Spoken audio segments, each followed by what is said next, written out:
Hello students, आज हम class 10th का चैप्टर 2 बिहारी जी द्वारा रचित दोहों की सर्वप्रथम व्याख्या करने जा रहे हैं। छठी सर्वप्रथम व्याख्या। प्रगट बेय द्विराज कुल सुबस बसे वृज आई, मेरे हरो क्लेश सब केशव केशव राय। शब्दार्थ। प्रगट बेय उत्पन्न हुए, द्विजराज कुल ब्राह्मण वंश में या चंद्रवंश में उत्पन्न हुए।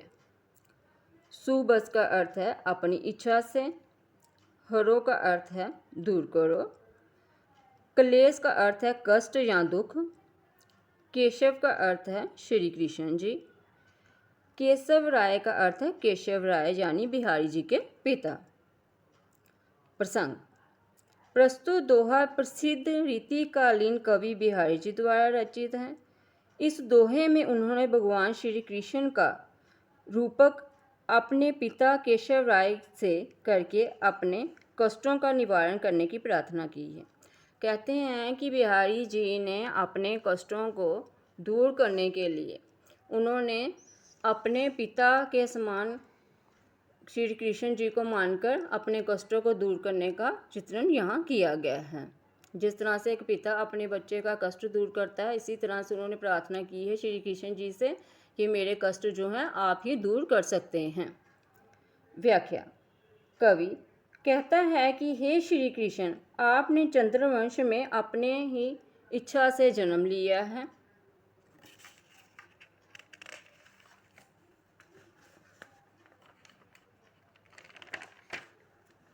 और आप अपनी इच्छा से ही ब्रज में आकर बस गए हैं। ब्रज में बसे हुए केशव राय रूपी केशव, मेरी आपसे प्रार्थना है कि आप मेरे सभी कष्टों और दुखों को दूर कर दो। भाव ये है कि आप सर्वशक्तिमान हैं, अतः मेरे कष्टों का भी निवारण करो। बिहारी जी श्री कृष्ण जी से प्रार्थना करते हैं कि आप जो हो सभी कष्टों को दूर करने वाले हो, तो सभी के आप कष्ट दूर करते हो, मेरे भी कष्ट आप दूर कर दीजिए। विशेष श्री कृष्ण जी से जीवन के सभी दुखों को दूर करने की प्रार्थना की गई है।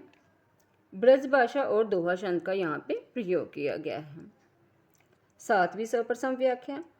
जपमाला शापे तिलक सरे न एको कामो, मन काचे नाचे वृथा साचे राचे रामो। शब्दार्थ। जपमाला माला द्वारा ईश्वर के नाम का जाप करना। शापा का अर्थ है ईश्वर नाम के छपे हुए वस्त्र पहनना। सरे का अर्थ है पूरा होना। मन कांचे कच्चे मन वाला, अस्थिर मन वाला यानी जिसका मन एक जगह टिकता नहीं है। नाचे का अर्थ है नाचना। वृथा का अर्थ है बेकार में। साचे का अर्थ है सच्चे मन वाला। राचे का अर्थ है प्रसन्न होना। प्रसंग।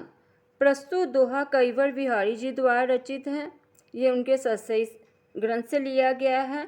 इसमें उन्होंने बाहरी आडंबरों का स्थान पर सच्चे मन से ईश्वर की भक्ति करने पर बल दिया। कहते बाहरी आडंबर होते हैं जो दिखावा करके लोग जो भगवान का नाम लेते हैं, जैसे माला जप ली, भगवान नाम के वस्त्र पहन लिए, तो ये सब कहते हैं ये बाहरी आडंबर होते हैं, ये सिर्फ दिखावा होता है, इसमें भगवान का नाम कहीं जो मनुष्य वो लेता है। व्याख्या। कवि कहता है कि हाथ में निरंतर जाप करने की माला लेने से, ईश्वर के छपे वस्त्र पहनने से तथा माथे पर तिलक लगाने से ईश्वर भक्ति का काम पूरा नहीं होता है। यदि मनुष्य का मन अस्थिर हो और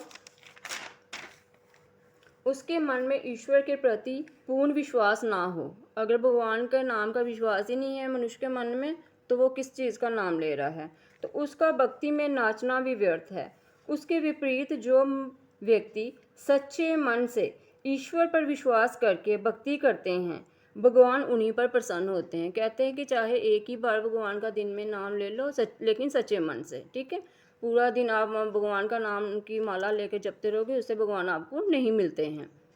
विशेष बाहरी आडंबरों का खंडन किया गया है, यानी उसका विरोध किया गया है, एवं सत्यनिष्ठ भावों से प्रभु सिमरन पर बल दिया। कहते हैं कि सच्चे मन से ही भगवान का नाम हमें लेना चाहिए।